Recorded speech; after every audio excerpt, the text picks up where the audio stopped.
My unconventional dream. There is only one success: to be able to spend your life in your own way. Christopher Morley. I have made the world a better place with my choice to follow my heart. I've helped hundreds of people heal through my work. I have also healed myself. To me, there's no dollar amount you can put on that. It was an easy choice, but I had to live in debt for many years, sacrificing and working hard. I chose to live simply and was committed to making it work. I raised a daughter by myself and created a successful business out of nothing. Theodore Roosevelt. There were many times I wanted to give up. Being alone, for the most part, I had to find some source of inspiration. That is why I have read so many books and have so many quotes. I hung onto the echoes of the inspiring people before me. This is Teddy Roosevelt's quote. Nothing in the world is worth having or worth doing unless it means effort, pain, difficulty. I have never in my life envied a human being who led an easy life. I have envied a great many people who led difficult lives and lived them well. Thank you. When I quit my job as a financial consultant to follow my heart, I know many of my close friends poo-pooed my decision. Going from a job making a six-figure income to a tenth of that, being successful, according to Long Islanders and the American dream, is having the big house, expensive cars, and a good steady career with benefits. Could have had all that, but when I started waking up, I realized that my dream of the nuclear family with the white picket fence wasn't my dream after all. I used to feel shame because I was a renter. In our country, there's a certain stigmatism if you don't own a home. But looking back, I'm very happy with my choice. Not that there's anything wrong with being a homeowner or with money. Zig Ziglar used to say, money is not everything, but it ranks right up there with oxygen. Money is not evil, like the paradigm we were brought up with. It's the love of money that causes evil, worshiping and cherishing money over people. I like money. Money helps me live a comfortable life, and it helps me to help others. And by the way, money does grow on trees. It comes from paper. It's important to keep things in perspective, though. Even if you buy a house, you don't really own your house. The bank does. And even if you pay off the loan, you are in actuality only temporary custodian. You never truly own anything. When you die, it doesn't come with you, and neither does your money. The illusion is that we own things, and sometimes we think we own people as well. It's not that I'm against material things. They can be fun as long as we keep the main thing the main thing. No person, place, or thing can give you happiness. They may give you cause for temporary happiness, but the joy of living comes from within. Everything we need to be happy is already within us. The outer material world, including our body, is just the icing on the cake. We come into this life with nothing and leave with nothing but the love in our soul. Your love is enough. As I continued to dismantle my walls around my heart, it was painful to look at myself and my behavior. Many times I wished I could go back to sleep. This waking up thing was not fun, I discovered. All those monsters that were lying low were now in my face with their taunts and jeers. I felt like a horrible mother, and all I ever wanted to be was a good mother and have a solid relationship with my daughter, something I never had. I felt like a complete failure and the one thing that mattered to me the most. During one of my sessions with Weston Jolly, motherhood came up. He acknowledged my feelings of what I considered failure, but said to me,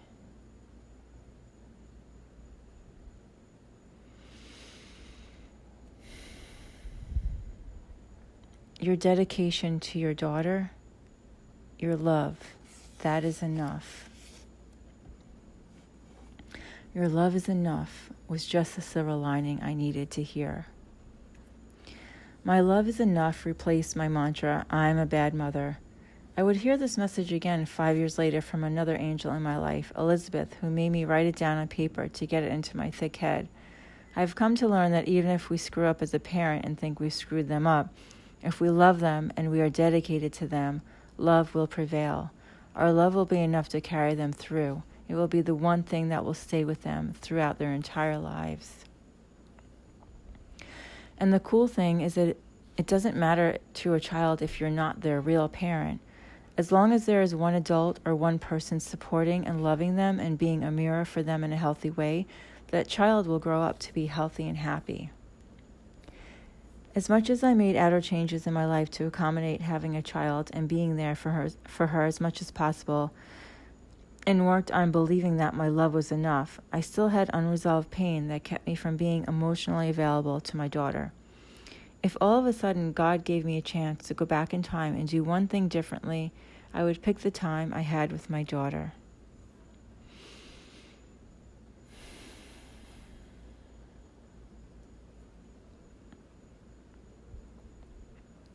I thought at the time I was being a good mom. I did all the things a good mom does for her child.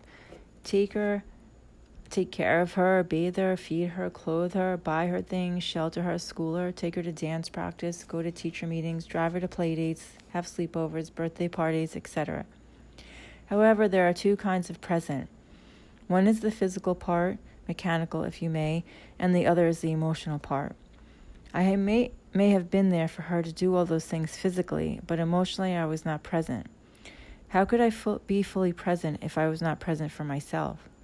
Doing and being are two different energies. Either my mind was preoccupied or I was in so much pain that it prevented me from enjoying the present moment. Just sitting and playing dolls with her, for example. I thought to myself numerous times, I can't wait until she's older so it's easier on me.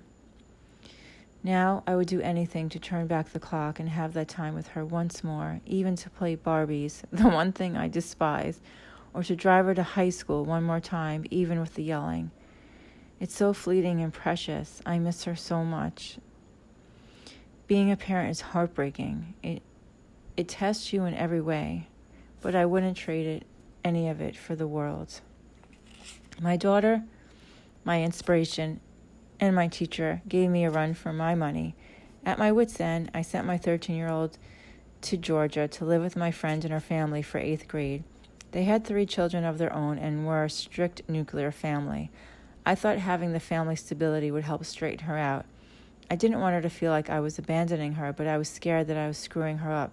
She was at a crossroads in her life, and I thought she needed an exemplary family situation. When she came home after a year in Georgia, her immediate response was no longer no, but yes, ma'am.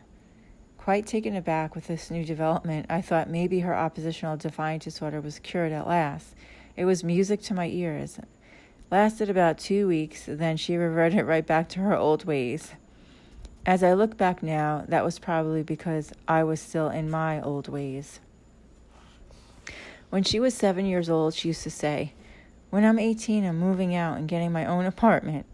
Strong and independent right from the get-go, there was no telling that child what to do. One day, Ayana's aunt gave me counsel. She's a hard child to parent now, but when she gets older, she will be fine on her own.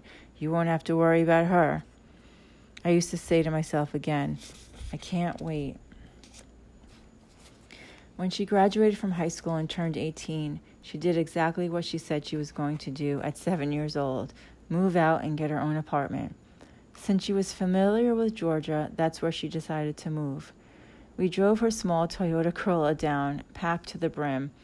There was nowhere to put your feet in the passenger side. She had so much stuff. Whoever was sitting shotgun had to sit in lotus pose. When I drove, which was most of the way, I actually put one foot out the window just to stretch my legs. Thankfully, I'm flexible. I moved her into her first apartment, then flew back to New York, thinking I would feel free and light now that she was gone. Instead, I felt the complete opposite. I felt like I lost a limb, completely empty and sad inside. I cried every day for a month. I could no longer shop at Target, where we bought her school supplies, and any store that we shopped in regularly together became a walk down memory lane. It was heartbreaking. It was a heartbreaking event each time I went. I already didn't like food shopping. Now it was dreadful. Only shopping for one person was totally depressing. When I walked past anything that she liked to eat, I would start to cry. Even the pickle aisle made me cry. As I gazed at the bottle of sweet Jerkins, I totally get the empty nester syndrome. It's real, and it's a bitch. When I see parents with their children now, I so want to stop and say, I know life can be hard and can wear you down, especially if you are a single parent. But trust me, you're going to miss them when they are gone. You will miss when they are young and innocent and want to hold your hand. Even when they are awful alien teenagers, you will miss that too. Hold on to them and don't let the moments pass you by. You can never get them back.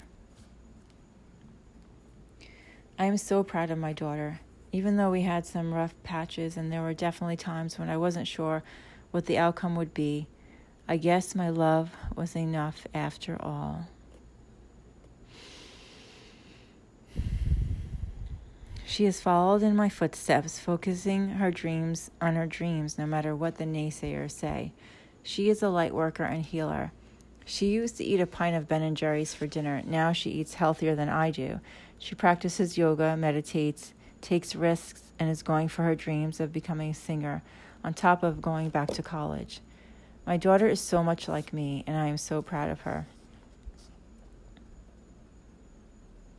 I sold everything to pay for her move to Georgia and then downsized to a studio apartment. The only thing I couldn't part with were my books, containers and containers of books. I go back to them and read them over and over again. I use them in my yoga classes, and whenever I feel lost and confused or sad, I pick one up and open to the right page with just the right message. I am definitely attached to my books. I never jumped on board with the Kindle thing. I like the feel of a book in my hands, to turn the pages and write notes as I'm reading. I feel like my books carry a certain energy, and I love having them around. They are like my children. Nerdy by nature, I am. 4:15 a.m. After the breakup with soulmate number 2, I was going through a period of time when I was waking up at 4:15 every morning. Strange, I thought, as I turned to look at my alarm clock, then at my bookshelf next to my bed, noticing a dark blue hardcover book with gold lettering in line with my eyesight. After about a week of this daily strange phenomena, I finally got up, took the book off the shelf, having no idea where it came from, and opened it to this. Several years ago, I found myself waking up at 4:15 each morning, my eyes popping open as if on cue. Later, I learned that in the days of old, 4:15 was considered the witching hour. How perfect that seemed to me. We would all awaken at the same time and join with one another and worship and know. Oh my goddess, someone was definitely trying to get my attention. If this wasn't a sign from above, I don't know what was. I sat in the far infrared sauna that day after yoga class, devouring every page of this book. I still didn't know who Marianne Williamson was, but the book, A Woman's Worth, was shouting to me. This book became one I gave to every woman in my life. It turns out that Marianne Williamson has been the most influential spiritual teacher in my life. She became the big sister, mother figure I never had. I engulfed myself in her books, CDs, and A Course in Miracles. She has made a tremendous difference in my life by reminding me of who I really am. When I start to lose it, I just say to myself, I need Marianne. What I love about her books is that I could pick up any one of them, open to any page, and read something profound that will bring me back to my center of sanity. Same thing with her CDs or videos. I think because I've always been open to receiving guidance from above, it comes through very clearly and loudly. Communication is a two-way street. We have to remember to ask, and then we have to be open, clear, and quiet to hear. We have to be paying attention.